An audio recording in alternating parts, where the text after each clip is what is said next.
Good evening. We begin tonight with breaking developments out of New Orleans, where a jailbreak involving 10 inmates has not only shaken the community, but also exposed alarming security failures inside the Orleans Parish Justice Center. Officials now believe this escape may have been helped from the inside. The escape happened early Friday morning. Inmates broke through a rectangular hole in the wall, a space just large enough to squeeze through. Right next to it, a metal toilet and sink had been ripped from the wall, and above the hole, graffiti mocked the sheriff's office with a cartoon face sticking out its tongue and the message, "Too easy, LOL." Surveillance video captured the inmates leaving their cell block, shedding their orange uniforms, changing into civilian clothes, and slipping through a loading dock door. From there, they scaled a wall and ran across a nearby interstate.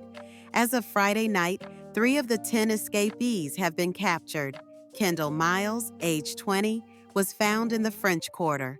Robert Moody, 21, was taken into custody in Central City. DeKennon Dennis was also arrested later that evening. The remaining inmates are still at large, and the sheriff's office warns they should be considered armed and dangerous. But how did this happen? That's the question authorities and the public are asking tonight. Orleans Parish Sheriff Susan Hudson said there is evidence suggesting the escapees may have received help from within the department. In fact, a civilian employee responsible for monitoring the security system in that section of the jail had left his post to get food at the very moment the inmates made their move. As a result, 3 sheriff's office employees have been suspended without pay, and a full internal investigation is now underway. Several troubling failures are now coming to light. The jail was under lockdown by 10:30 p.m., yet the escape attempt began around 12:23 a.m. Inmates tampered with a locked cell door, ultimately breaking it open.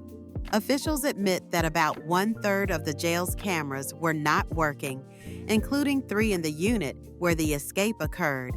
And even more alarming, the sink and toilet had been unbolted and removed, something that couldn't have been done from inside without help. Shockingly, it wasn't until 8:30 a.m.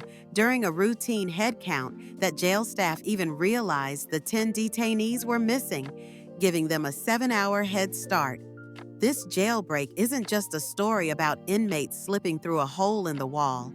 It's a story about holes in leadership, oversight, and infrastructure, defective locks, broken cameras, unsupervised monitoring, and possibly trusted employees playing a role in a coordinated escape.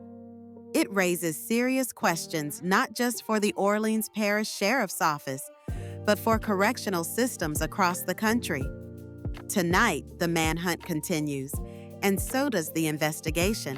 One thing is clear: this was not just an escape. It was a breach of public trust. We'll keep you updated as new details emerge right here on NewsXstream.